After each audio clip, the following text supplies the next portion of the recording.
Hi, I'm Brett Johnson, former United States Most Wanted cyber criminal, now good guy, and host of The Brett Johnson Show. Today's episode is episode number 93, Robert Swenszkowski. We're going to talk about crime. We're going to talk about punishment. We're going to talk about why people commit crime and a host of other criminal-related subject matter type thingies when we come back. All right, so we're back to today's episode of the Brett Johnson Show. It's number 93. This is the 93rd. Actually, it's more than 93 because we've done some bonus episodes as well. Hey, look, as you may or may not know, I am trying to build up my subscriber base, listener base, viewer base. So if you don't mind, take a moment and hit that subscribe button. Hell, hit that like button. You might even want to leave a review if you want to, but look, only leave a review if it's a positive review. If it's not a positive review, well, I tell you what, leave it anyway. Some negativity helps every now and then. So leave a review if you don't mind, whether you like the show or not. Hit the subscribe button. What you don't like about the show, tell me in the comments section. Tell me in the review. I typically don't read the reviews, so leave it in the comments. But shoot me an email if you want to, whatever you want to do. Find me on LinkedIn, find me on Twitter. Hit the subscribe. Please help me build up this user base. Look, today's episode, I'm bringing on Robert Swenszkowski. And the reason I'm doing that, when I was given the opportunity to turn my life around, one of the first presentations I gave, actually the first presentation I gave, was for an academic conference in Las Vegas. A gentleman had invited me in. It was a freebie. So at that point in time, and I still do a lot of freebies today, especially for universities, law enforcement, things like that. But back then, I was doing a lot of freebies, just trying to get my name out there. So I went in and gave a presentation at this academic conference, and I try to go to this same conference every single year these days. I've missed it the past couple of years because of COVID, because of my father being ill, things like that. But the conference, when I went to it, its main focus was you had PhD students that were doing the reviews. They were basically there, all the PhD kids were there. I say kids, all the PhD students were there getting their PhDs. And they were all giving presentations talking about their thesis. And one of the things I noticed, one of the gentlemen that was giving his presentation, he was giving a talk about fraud in Hong Kong. And you were allowed to ask questions after the presentation. And my dumbass, I didn't mean to get the guy in trouble or make him look bad or anything, but I just raised my hand and I was like, so what would you say are the largest or the most successful types of fraud that's happening in Hong Kong right now? And while he was supposed to be the authority on this, he was not able to talk about it. He couldn't give me one example of anything. The reason that's important is there is a huge disconnect between academics and what really happens on the street. That's not just crime. It's most every subject matter that's out there. There's a difference between what's taught in the books and what actually happens in real life. That's really prevalent in cybercrime, in cybersecurity. You've got your book training, and it says this, and this, and you're supposed to do this, and this, and everything works out all right. And what you find out is when you get out of school, all that book training, that shit goes out the window pretty quickly. Not saying that it doesn't have a benefit. It absolutely does, because it puts you on the same page as everyone else. But what I'm talking about, this disconnect, is I see a lot of academics on LinkedIn, especially on LinkedIn. I see a lot of academics that will come out and they'll be talking about Telegram or the dark web or criminal enterprises online, things like that. And a lot of the time, they really have no idea about what they're talking about because they've had no experience at all except for the academic world. And that's a problem, because if you're getting all of your information from a book, you are lacking greatly. And that is why I like Robert Swenszkowski. This is not the first time I've talked to Robert. I had him on the Anglerfish podcast. I love the guy. I absolutely do. I think he's amazing. I think he's got his finger on the pulse of things. I think he understands, the real world aspects of crime as well as the academic aspects. And you mix both those together and you've got a very powerful, very knowledgeable, insightful person like Robert. And I'm going to bring up right now his LinkedIn profile so you can just see some of the experience that this gentleman has, because I think it's important. If you're going to talk about crime, if you're going to say that you're an authority on cybercrime or cybersecurity, especially if you're going to say that, hey, I know what the criminals are doing, then by God, you ought to know what the criminals are doing. And Robert absolutely does that. So Robert Swenszkowski, professor of practice, Utica University, assistant sheriff, Oneida County, criminal justice consultant. Possesses over 30 years of public safety experience. And it goes on. I mean, he's Master of Science degree in criminal justice. But you go down here to some of the his CV, as you would say. So Deputy Sheriff, Oneida County, August 92 through September 06. Village of New York Mills Police, Chief of Police from 2009-2010. He's a police officer 2006-2009. Oneida County Sheriff's again, 12 years, 10 months total. So you see this man has an in-depth experience in law enforcement. And then you see he makes a bit of a career change. He decides he's going to be a professor of practice at Utica University. This is Robert Swenszkowski. This disconnect that I talk about, I'm big about doing academic conferences and talking to universities, trying to bridge that disconnect. Robert doesn't have that disconnect in place. He has a in-depth understanding of the criminal mindset, of criminal actions, of the way criminals act, behave, what have you. And now he's bringing that to a classroom type of environment. And that is an extremely powerful thing. So without further ado, Robert will talk some of his experience during this interview as well. But you guys, I'm just going to hand it over to the interview. Enjoy. And again, if you like the show, if you don't like the show, hit the subscribe button if you don't mind. Thank you. But look, man, what about you? How are things going on your end? Things are good. Things are good. Family's good and everything? It's so weird to say, like, COVID treated me well when we talked about this. I went back to school because for teaching, they were, nothing was contact. We were doing this so much. And I was like, I'm sitting around the house. I got to do something. So I went back to school. Now I'm at the point where, I'm having my manuscript reviewed to defend my proposal. So I'm hoping I'm within the last year here. It would be cool. Dude, that is beautiful. Yeah, that great. is absolutely beautiful. I'm excited. So I don't have a manuscript, but there is a guy working on one for me. So he is. It's Matt Baglia, the guy. Baglio. He wrote the Argo book. Oh, really? Okay. He wrote that. He wrote the Pope's Exorcist. Wrote that thing too. So the guy we met and. He's working on the proposal. He's finishing the proposal up right now. They're hoping that it gets sold before the end of the year. They're going to market it at the same time with for TV show or film and stuff like that. And I got to tell you, Robert, my sincere hope. I was talking to Tom O'Malley yesterday. He's a former federal prosecutor out of Charlotte, and really good guy. I mean, he really just wants to help people. And he's not so he retired from being a prosecutor, and he's been trying to do cyber. And honestly, the dude has not made one penny in all these years trying to do cyber, not a penny. And he was complaining about it, has a lot of apathy, and he was saying, he's like, it's just that LinkedIn, the only thing it is building people's brands. And I was like, yes, Tom, that's the only thing that it is.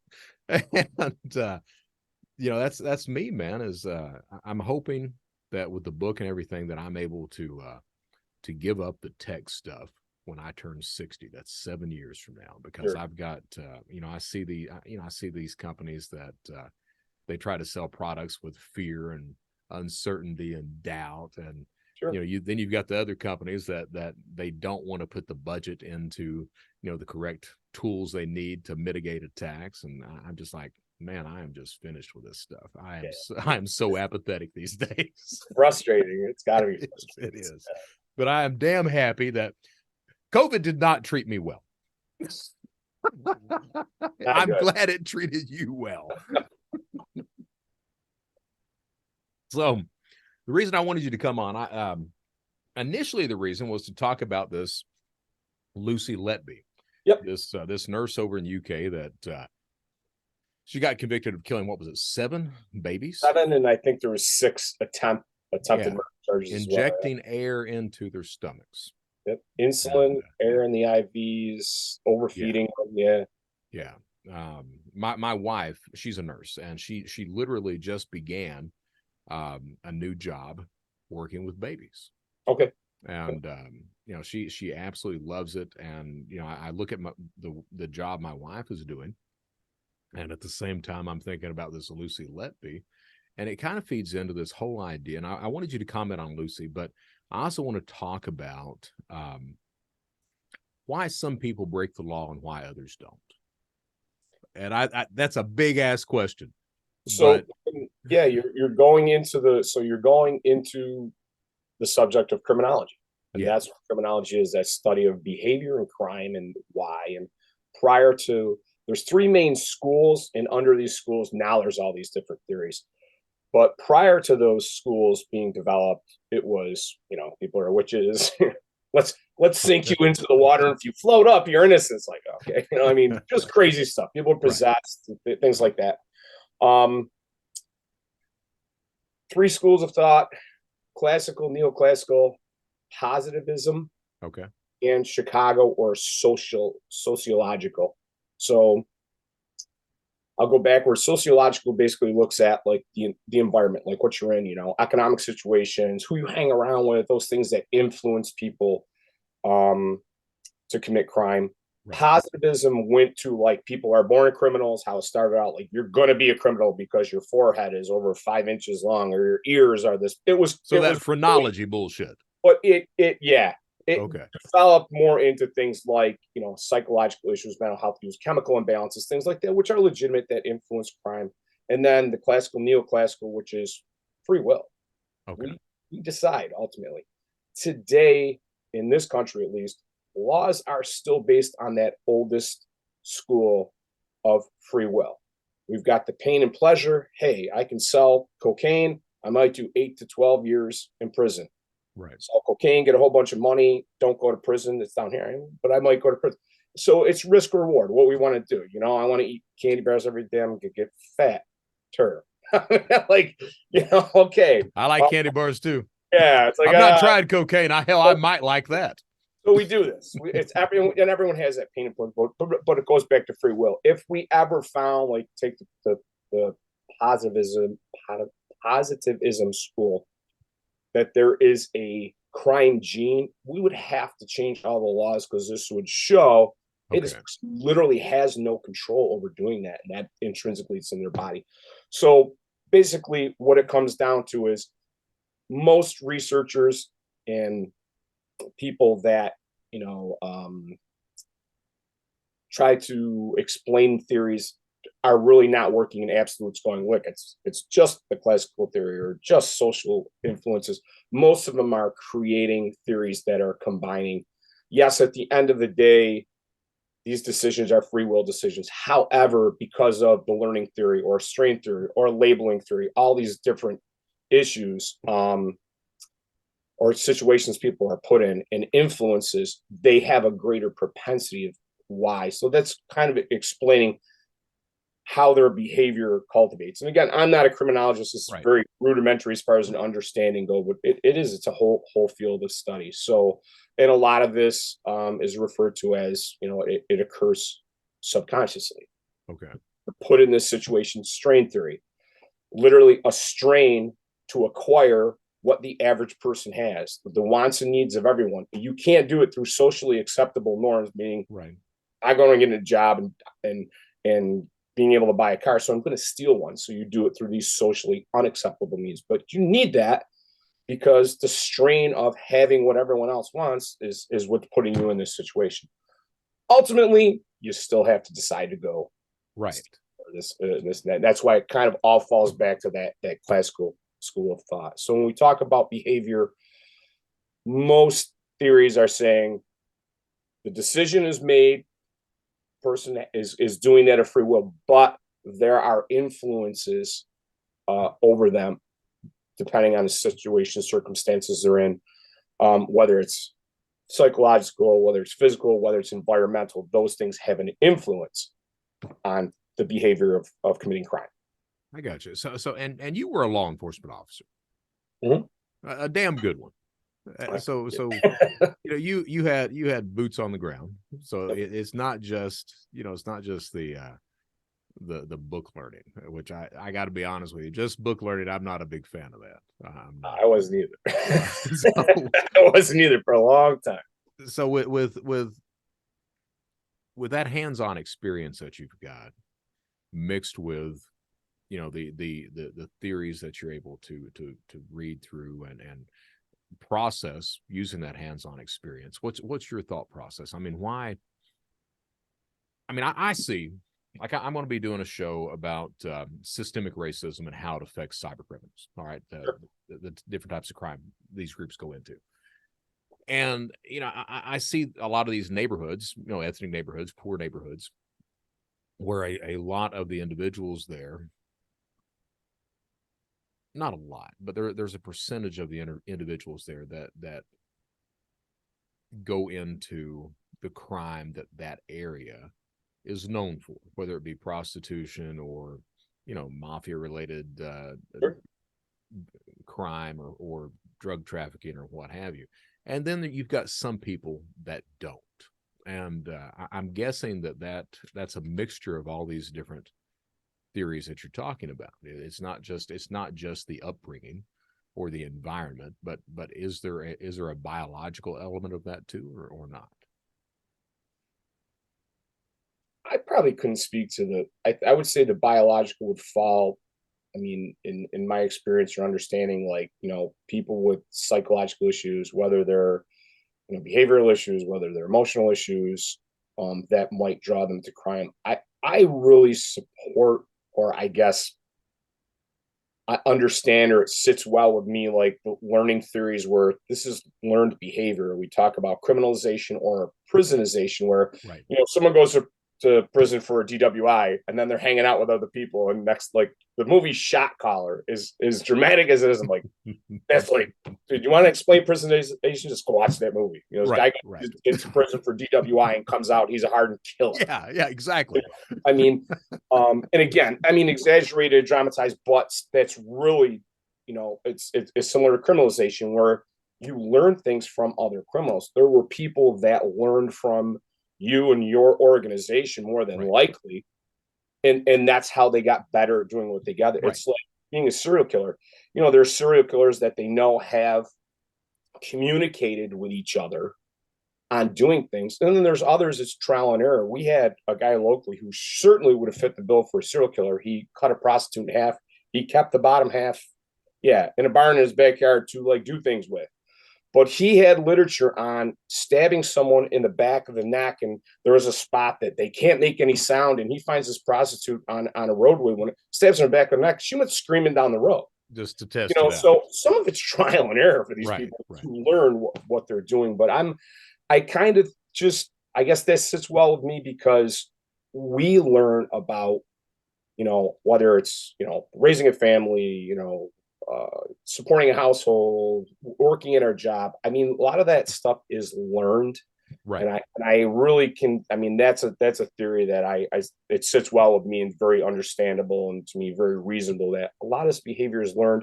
Why people decide to commit crimes is probably more situational, whether it's their environment or the situation, people they're with, or how they want to get things, and they make that decision. I'm sure there's influences that brought them there. Right. But at the end of the day, to be good at what they do, I think one of law enforcement's biggest failings is where you'd hear police officers be like, hey, dirt bags, these idiots, and stuff. Like, they're not. They're extremely intelligent people that do well at what they do. There's serial killers that are never caught. There's drug dealers, arms dealers, child predators, traffickers, they're never going to be caught. They're good right. at what they do. And that's you made a few points there. The learned behavior. I mean, my history. I began around 10 years old, Yeah, and yeah, my mom was the model, and yep, people from that. So I absolutely agree with the learned behavior, and even that trial and error. I mean, when I started my life of cybercrime and fraud, it was a lot of trial and error. I had visits from law enforcement that just didn't do anything, right, but and that was it. So I would screw up. Law enforcement would come knocking. I was like, okay, I screwed up. Let's not do that again. right. and go on from That there. went well. And the other thing, and I did a podcast yesterday, this mental health podcast, really great conversation, and we talked about a lot of this, man. But the other thing is I was really big about justifying it. When I was a kid, I was doing it for me and my sister. Then as I got older, it was for family. And then as my wife left me, it was, well, I'm doing it for my stripper girlfriend. And I believe There is a whole, I want to say it's 4 or 5 again. This is criminology. Okay. You hit on those justifications is important because it's like it's like a lot of cops becoming cynical. When you see a lot, you see suicides and car accidents, and you have to deal with it. You can't compartmentalize it. People who with criminal behavior do the same thing. And that's exactly what a lot of it is. You're like, I have to do this to Yeah. survive. Or, I deserve to do this because this is the way I'm going to get what everyone else can. The whole system's against me. Or this rebellious attitude, like I'm not living by societal norms. And there's this whole justification that goes for people because they got to cope with it too. I mean, we are all human beings. I do believe there's very few people. There's some sociopaths or psychopaths that in here they don't feel anything. If you look at Richard Kuklinski, like his Right. interview with the Iceman, like Yeah, that dude. I don't have any feeling for anybody. Like outside my kids, I mean, don't care. Things don't bother me. Most people aren't like that, so you do got to get past victimizing people, and that's a process as well. Yeah, I watched I remember those Kuklinski interviews when they first aired on HBO. This would have been Jesus, Yeah. early 90s, Wow. maybe. Yeah. And what got me so bad, he was giving that he was talking about the people he'd killed, and he told this story about the one guy who was praying to God, and Richard looked at him and said, I gave him so many minutes to see if God would show up, and God didn't show up. And I think that was I don't know if that was the same one where he said, he basically tormented a guy because he got called away on a holiday from his family. He was hot. Yeah, he's like, if it was any other day, I wouldn't have done this, but because that situation. But later on, the interviewer asked Richard, "Do you regret anything?" And Richard said he regretted that. Yeah. So I'm like, I mean, that was a cold man right there. I mean, you talk about sending shivers. If you talk about theories or theorize that he was a serial killer that got into the best line of work because he talked about being anxious when I forget if it was the Bonanno crime family or whichever Italian organized crime family it was, but they were like, hey, there's a lot of heat on it. And he's like, where's the work? Where's the work? It's like more than likely he had this compulsion. He had no problem with killing people, right. And he just found the best line of work for him. So let me ask you, and that's I love how we don't prep anything, so it goes wherever it goes. I've been looking at some of these, and I'm not well read on a lot of this. I read some, but it seems like a lot of these serial killers or rapists or what have you, like the architect guy, it seems like they're really good family guys, and on the side, yeah. So is that a common thing where you see that they compartmentalize that in one aspect of their lives that they come off as very healthy, and in the other aspect they're just absolute creatures, animals? Yeah. I would just scale it right back to someone that has any compulsory behavior. And by compulsory, I don't mean like this is just a thing, like they literally have to do this. I had a friend who probably had some significant OCD. I never got it. We were very young. He was another cop. We were going to go out and do stuff. Right. And I go to his house, and it would take an hour and a half for him to leave because he's like, oh, I just got to organize this. And one he's putting firewood and stacking in a certain way. It's like time to go. What are we doing here? And didn't realize like they have to do this. Think about someone who's like binge eating, and they're living a great life, and then when they're going home, they're stopping in a parking lot and eating a dozen donuts, every other day because they have to do it. Those are that same type of behavior for serial killers. From what my understanding is that compulsion or sexual predators, it's a compulsion that builds up and builds up and builds up. I want to do this. I need to do this. And they do it. And we have some that, you see that frequency keep increasing and increasing, increasing. Right. There's less time between it. And then the others that can go, this MO of killings, abductions and killings happened for a year. And then there was a 5-year span. And then it happened to you. And we know it's the same person, and it's gone on for 30 or 40 years that they do it. So I think it's the compulsion is the issue, is like in the frequency and the severity of how these people or how much they have to do this to satisfy that need. So you take someone like this Lucy Letby, this nurse, who targets babies. I'm having a lot of trouble figuring out or understanding how you get to where that. I mean, I can understand. Look, I can understand some son of. I can't understand it, but I can almost understand some son of a bitch that decides he's going to target prostitutes because he's got some sort of sexual compulsion. Okay, I can understand that. Or he wants to dominate. He doesn't have control of his, whatever the hell that is. All right. I'm having a lot of trouble understanding how someone targets a newborn child as their victims, how that serial killer gets to that. I mean, where is that compulsion like that? I mean, what leads to that being your victim of choice? From what I understand too, is part of selecting the victim. So selecting a victim, there's like a victimization triangle. Okay. Could you talk about that? Because hell, I didn't even know that there was one of those. There's an offender, there's a potential victim. They don't need to know each other. The victim, sometimes the details aren't specific about the victim. It's more about the opportunity. And then there's this thing called capable guardian. This is could be a security camera, could be a person walking down the street that deters this potential offender. But absence of capable guardian, now you bring these elements into this triangle, and there you have victimization, crime occurring. A lot of times with serial killers, from what I've been researching, reading prior to us talking, is it's not they want to kill a child, or what they're looking at is the victim, the least amount of resistance. How are they going to stay in control? So now, especially if we talk about prostitutes, one thing is, a lot of serial killers that have talked to law enforcement or psychologists after the fact is saying, listen, one thing I knew was that if I killed a prostitute, less people were going to come looking. Right. And so it wasn't really about me saying I want to kill prostitutes. Like, I wanted to kill women, and this was a more vulnerable population. Because nobody cares about them. It's easy to get them alone. There you go. They're already breaking the law, so the chances, if you're not able to kill them, of them reporting to law enforcement, probably not. And if you do, law enforcement may not listen to them, because you have some law enforcement that does that kind of stuff. We've had it happen. There's still one to this day, and I left with this case still being unsolved, and it occurred before I even became undersheriff of the sheriff's department. But I talked to the lady's mother, and her daughter was a prostitute and a drug user. Okay. And you know what?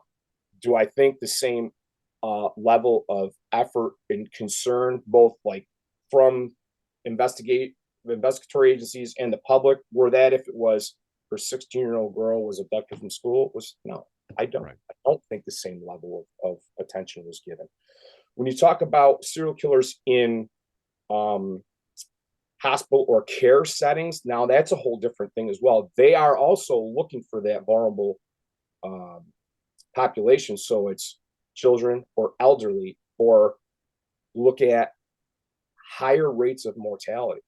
So if you go into a unit like a cancer unit or a neonatal unit that's taking care of preemies, or elderly homes. Where do more people die in those? There, okay, now Right. there's a cover.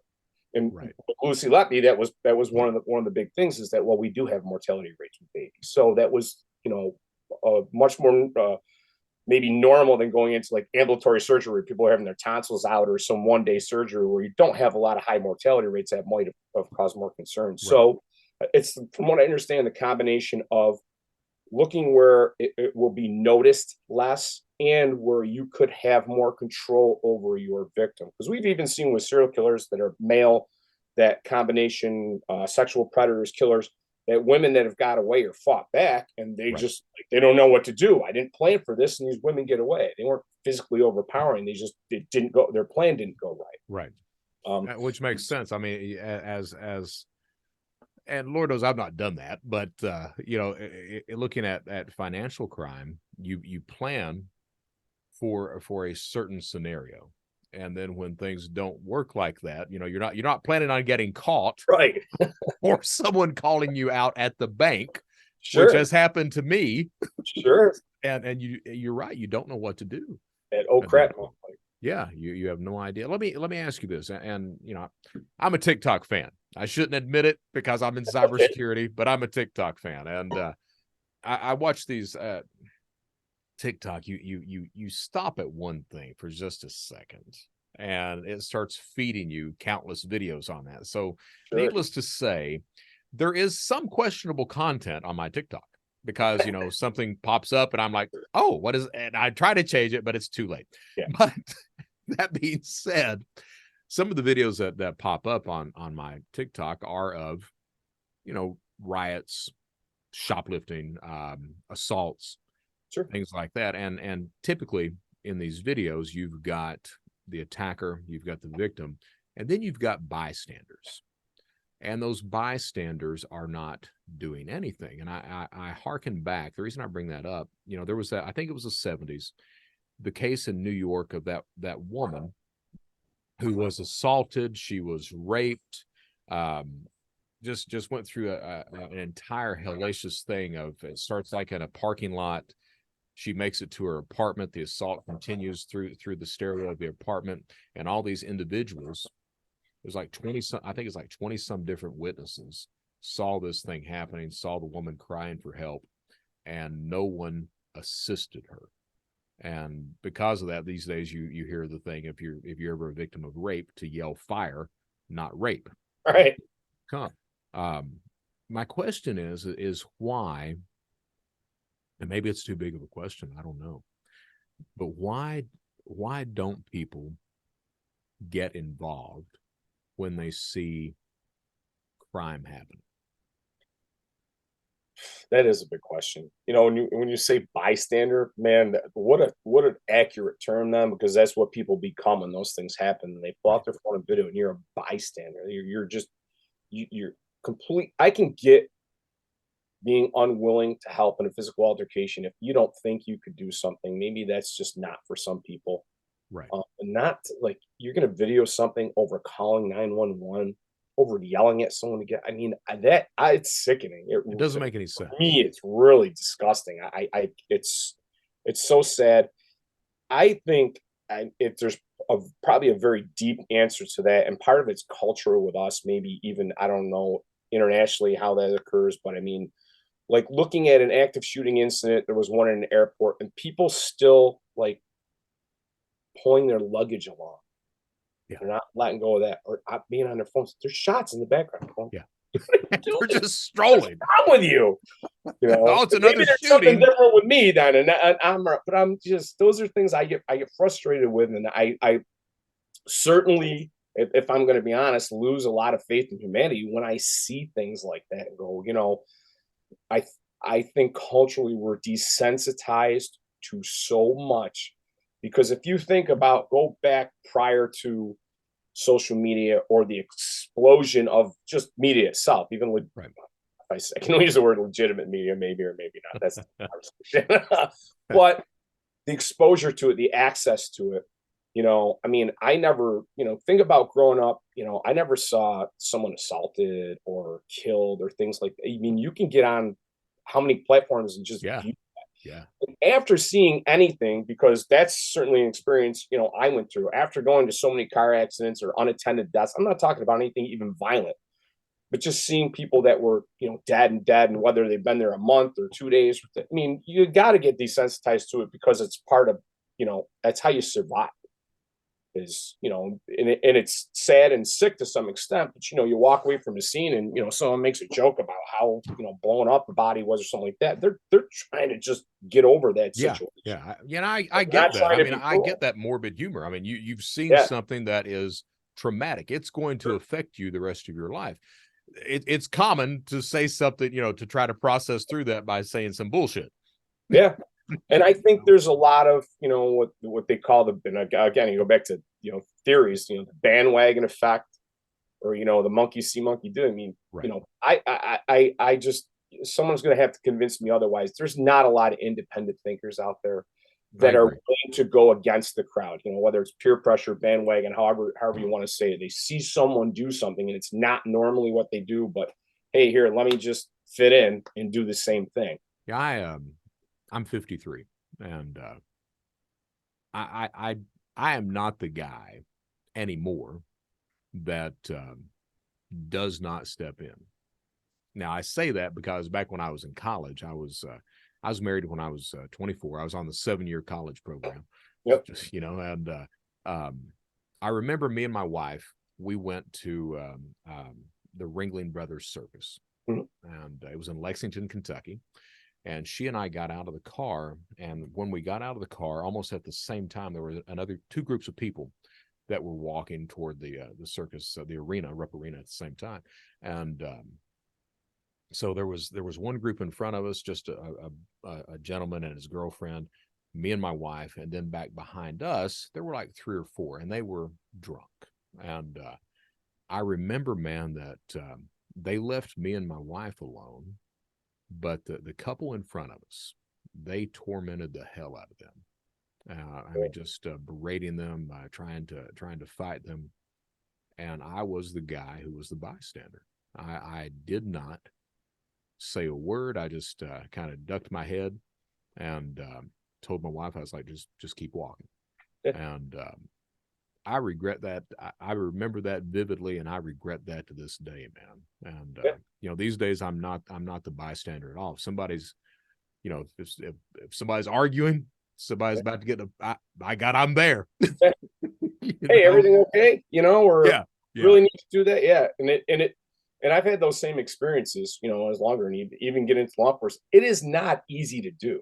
Right. We do It's not. a training at the college, it's called the Green Dot training, and it's about, intimate partner violence on campuses for kids or something. And, the Green Dot representing that intervention to stop that red dot from happening. Right. And a lot of it, we talk about levels of intervention, direct and indirect.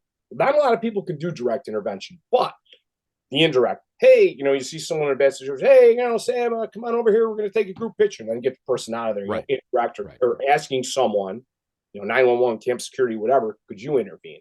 And I guess that's my thing is, I get the direct thing is hard because you don't know. I mean, I know of 2 people who were killed because of direct intervention. One was in Florida. It was my dad's good friend. Lady was getting picked on in a bar. My dad's friend tells this guy, lay off. And Ernie was a big guy. Yeah. Like us. He was a big dude. And the guy waited outside the bar and shot him in the back of the head. Jesus. One of the sergeants I worked with, his son moved down to Florida. He's on a beach, same thing. Guy slapping his girlfriend around. He intervenes. The guy punches him, knocks him out. He falls into the tide in 2 inches of water and drowns and dies. Jesus, dude. So to say direct intervention has its risks, and we'd say within your capabilities, be careful. I mean, I'll say it, because I've been a cop for so long, and I carry a gun every day. So there's also a level of security there for me going, if things go bad, I guess I'm okay. And that might be a false sense of security, but that's not the average fail-safe for people. So they have to depend on, what level do I want it? But the indirect, that's what everyone says. Like, all you need to do is pick up the phone. You could dial 911, not say a word, and the police are going to show up where that GPS pings. Right. Instead of filming that assault, you could dial 911. Right. Absolutely. And I'll say it on the other side too. And I give the people at, where George Floyd was killed a lot of I cannot believe I guess to some extent I can, that not one of those bystanders really tried to physically intervene because they were so reasonable in what they said. Dude, you got the guy arrested. Just get him off the ground. Yeah. Yeah. I I mean, think at that especially point, shame on everyone's. Oh, they're so hard on the other cops that did nothing. I go, absolutely not. Those guys got everything they deserved as well. right. That was murder. Right. And I don't understand. I mean, hell, if I would hope that I would have tackled the damn cop that was standing on top of the guy's neck. Yeah, I may have been charged for something, but by God, he wouldn't be standing on the guy's neck anymore. And that's what bothered me. I go, if you did that, we'd never know about George Floyd. We'd never know who the guy was, and you'd probably have gotten like, probation or 6 months in jail. Something. You saved the dude's life. But I would have been liked in jail. Sure. It's just so sad. Yeah. So the intervention part, yeah, I totally agree with you. I mean, people literally become bystanders, and I think they're desensitized to, like, if you don't have any emotion or feeling for what you're looking at that's so horrific that you can't intervene, but you can film it, man, you better go to a professional and get some help. Well, is there any school of thought on how to change that? Of how to get people to stop just being voyeurs and active, or at least passively active? I think it goes back to learning. I think we need to relearn some things, I mean, I don't like to, I certainly wasn't a perfect parent, but I have 3 boys in their 20s that are gainfully employed. They're living on their own, right, and dealing with the normal stuff that we deal with. So I hate using the word normal because sometimes we have to define it, like say, like even when it comes to crime. Well, if you live normal, well, listen, I was arrested for committing a crime. You were arrested for committing a crime. So maybe it is normal. Right. Criminal behavior might be normal. Class, civility, things like that. I don't know. I don't want to say it's a thing of the past, but seems like it. Respect. I mean, respect. Don't get me started on that. We've had this conversation about that word. I mean, respect is huge. People have killed each other over being disrespected, and respect is, I literally, first day of classes yesterday, I talk about that, and I have an acronym for respect. Right. And, what's the acronym? Oh, you're gonna make me say. I am. You mentioned it. Respect. E, encourage. Boy, I created it, and that's sad that you put me right on the spot. But basically, going through, T at the end is teach. Basically, and C in it is civility. Being civil to each other, encouraging. It's basically all positive terms and terminology for within the educational environment. And I tell people my job is easy as an educator in higher education in a college setting. I do 2 things. I make sure that I facilitate your achievement, and I make sure the people that don't take that seriously don't impede you. Most of the time I get questioned on the second one. What do you mean? I'm like, if you're not here to learn, you're not going to screw someone else's experience up. That's how it's going to be. Right. Right. You mentioned respect. The show I've been doing, it's been cybersecurity, and I've started doing interviews like with you. And what I'm doing is I'm alternating every week. So one week I'll have a former felon. The next week I'm going to have a law enforcement, security professional, something like that, just to kind of give an overview of how everything's operating. Right. Talking to these former felons.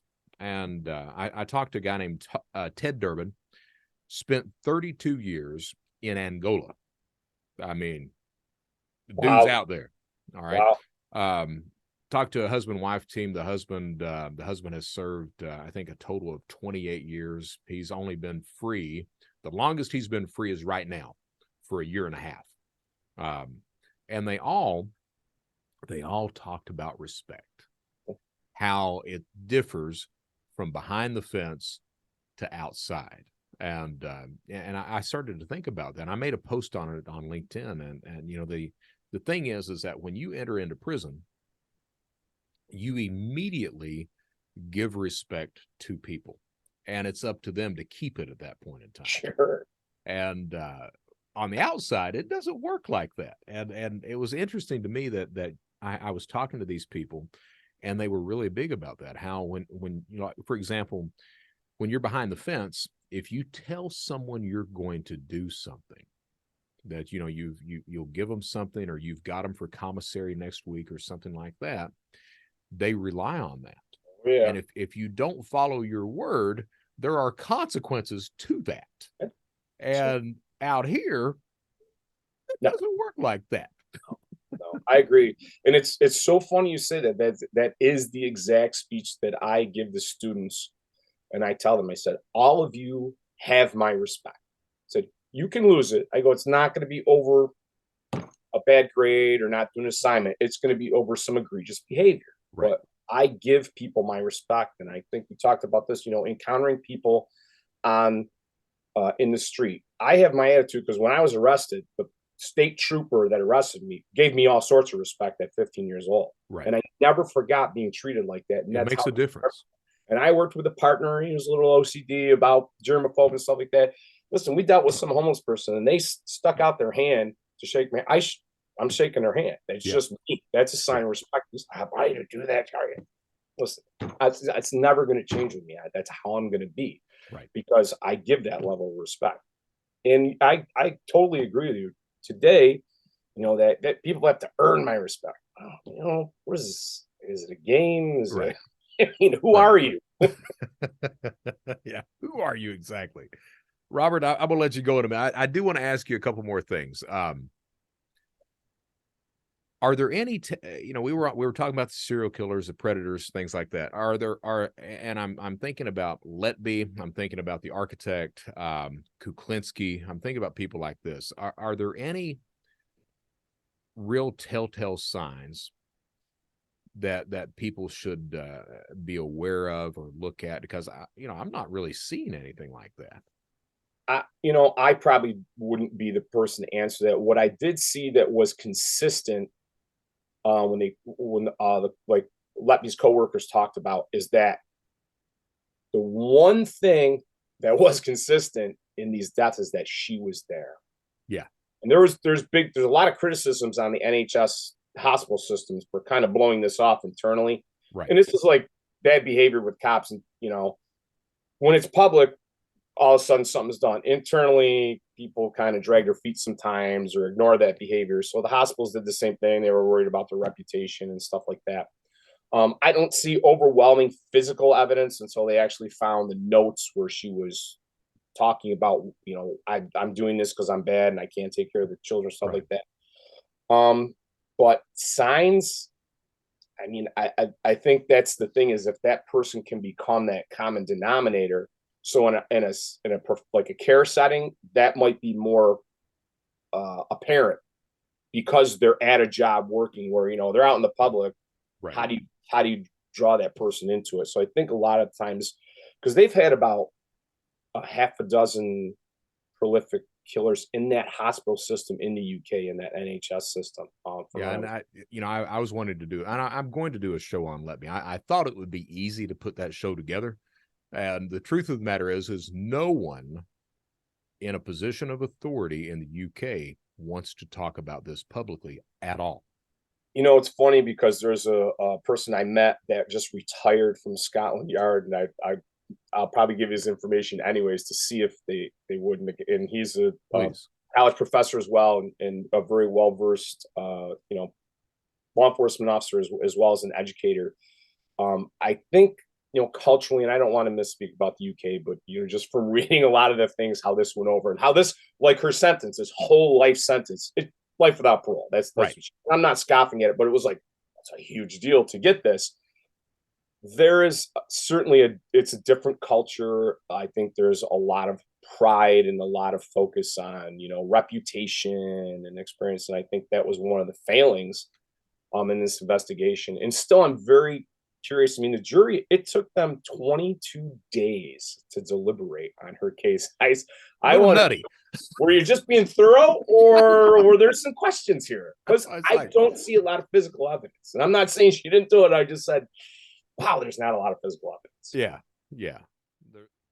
All right. So that was Robert Swenszkowski, and I cannot thank him enough for coming on the show and talking to me. Hey, if you not noticed, The publication date of this episode has changed. I'm no longer putting out shows on Tuesday.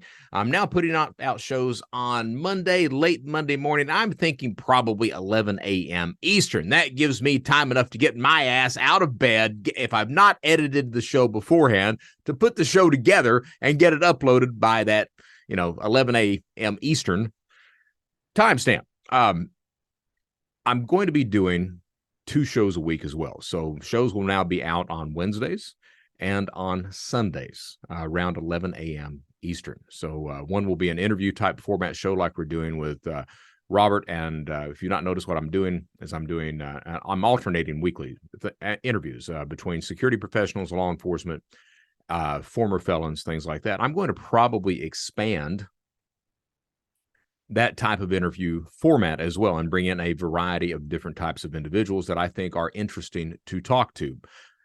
While I'm doing the interview format, on Sundays, I will be releasing a solo episode where we'll talk about. So as you know, the Brett Johnson Show is basically a therapy type show clothed in a cybersecurity, cybercrime, and identity theft veneer.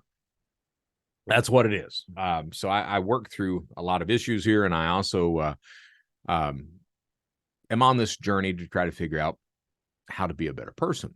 But at the same time, I'm adamant about trying to educate, entertain, and enlighten about cybersecurity, cybercrime, identity theft, scams, hustles, frauds, what have you. So I want to continue doing that on a solo show. And then just doing one show a week is not really allowing me to do that, because I'm tending to do the interview format for 2 weeks in a row and then my solo and having it like that. So I'm going to speed that up, and we're going to have an interview a week and a solo show a week and go like that. My name is Brett Johnson. This is the Brett Johnson Show. If you don't mind, take a moment, subscribe to the show. Yeah, you'll notice I'm hyping up that subscribe issue. Hit the like button, leave me a review if you don't mind. Send me some comments about what you like, what you don't like, guest suggestions, what have you. That being said, it's time to close things out. This is Brett Johnson Show. How do we do that? How do we close the show out? Well, we close it out the same way every single time. Stay safe out there. Stay secure. Stay vigilant. More importantly, this is the Brett Johnson Show. At the end of the day, just do the right damn thing. I'm Brett Johnson. Thank you so much for listening. Until next time.